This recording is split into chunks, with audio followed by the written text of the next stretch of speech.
Hello, welcome to my channel. This is the second video I'm doing on Michael Gerald Bullinger, who went missing in Moran, Wyoming, and the Grand Teton National Park, allegedly. He was last seen June 11th, but then they have his vehicle entering the park on video June 17th, and then they found his car abandoned on June 23rd. And it says he's 60 years old, June 11, 2017, date of last contact, 6'1" to 130 pounds. Last seen on video, driving through the entrance. Never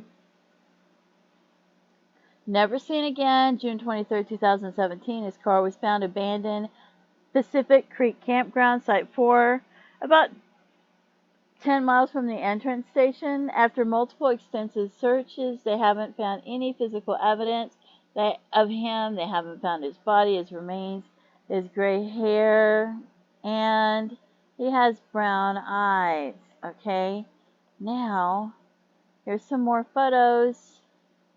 Okay, and he was a retired pilot from Utah, and we're going to read this story here, okay? There's a lot of different ones online, but I like this one. Okay, the story of Mike Bullinger, a triple homicide case. Yes, it appears he is wanted. I don't know how to pronounce her name. I'm going to say Nadja Medley. She was a widow who lived alone with her daughter, Peyton. According to her best friend, Rebecca, Nadja had been through a lot. Mike Bullinger was the one who brought her out of her sorrow when she lost her husband. He was a commercial pilot living in a small town just outside. It says Salt Lake City. I don't think that's right. I think there's a typo there. He had just happened to walk into Nadja's massage spa, and that was where their love story began. Rebecca said that after Nadja met Mike, she started to smile more. You could see it on her face. She was happy. Mike took good care of her and her daughter. He would take them out to dinner, take them hiking. Peyton became very close with Mike, that she had even started to call him Dad. During one of their hiking trips, Mike taught Peyton how to shoot, and they would play around ground leg wrestling, even as Mike was 60 years old. And I think they'd been dating for a couple years. He told Rebecca that no matter how close they were during these outings, it was never the same in bed. Even as they lived very close to each other, they never spent time or slept over in each other's houses. At a point, she asked Mike for help with her mortgage because her husband left her with nothing since he had no job. He ignored her the first 2 times, and the third time she asked, he said that their relationship was moving too fast and that he could not do it anymore.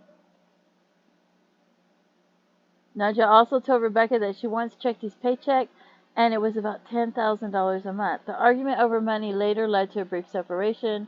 2 weeks later, she shared Mike's text with Rebecca, where Mike was telling her that separating was not the best for him and that he could not stay apart from her any longer. It was then that he asked her and her daughter to move in with him. Mike bought a farm on the outskirts of the city. She was so excited that she even posted a video on Facebook. It was only 5 acres with a small farmhouse, but to her it was like a palace, which she would be sharing with her Prince Charming, Mike Bullinger. They seemed to be having the time of their life, not until they got an unexpected visit from his current wife, Cheryl Baker. I wonder if he was breaking it off with her and going to leave her, and she was upset.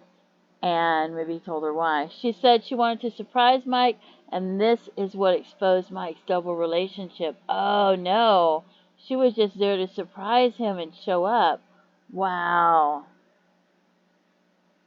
So the fact that Mike was married came as a shock to Nadja, and no one knows what happened after the immediate hours after Cheryl Baker came. And forgive me if I'm not pronouncing that name correctly.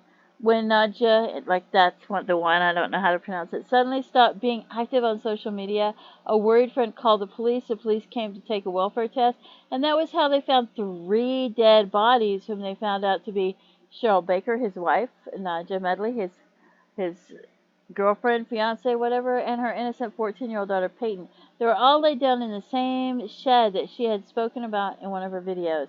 The investigators said that the condition of the bodies was so indiscernible and that they all had gun wounds. Immediately, they were convinced it was Mike Bullinger who had committed the crime. He was now a fugitive on the run, and according to investigators, They believe he is still here in this country. 3 weeks later, his car was found at the entrance of a dense forest in Wyoming. The forest is a dangerous one filled with wild animals, so maybe he'll turn into their meal even before they declare him found. The forest is 10,000 of acres of land, so the possibility of finding him is thin. Plus, he has a gun, so if somebody else was on vacation or something there, he could have taken their vehicle or something like that.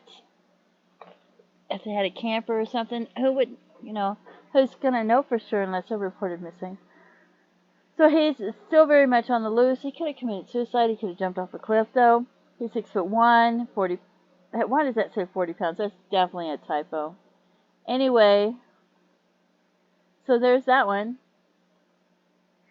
And this one talks about him being a retired pilot. They're still searching for him. Let's see. He was last seen June 12th in Ogden, Utah. And Medley and Peyton were last heard from June 8th.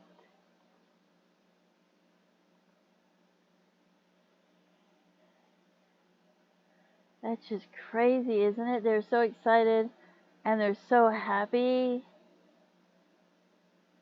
That's just... And then they said there were pets there too. Dead and living animals, many of which were the same species as their pets.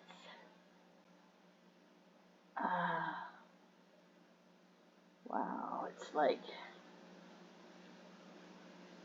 It's really horrific. And I think somewhere it said they had been dating for like 2 years, but I don't know if it's true or not. I don't know how long they had been dating. So here he was leading this double life for, I'm not really sure how long, but he's a wanted man. And to be considered dangerous. Allegedly a wanted man, as we'll say. He's allegedly a wanted man and allegedly dangerous. How's that?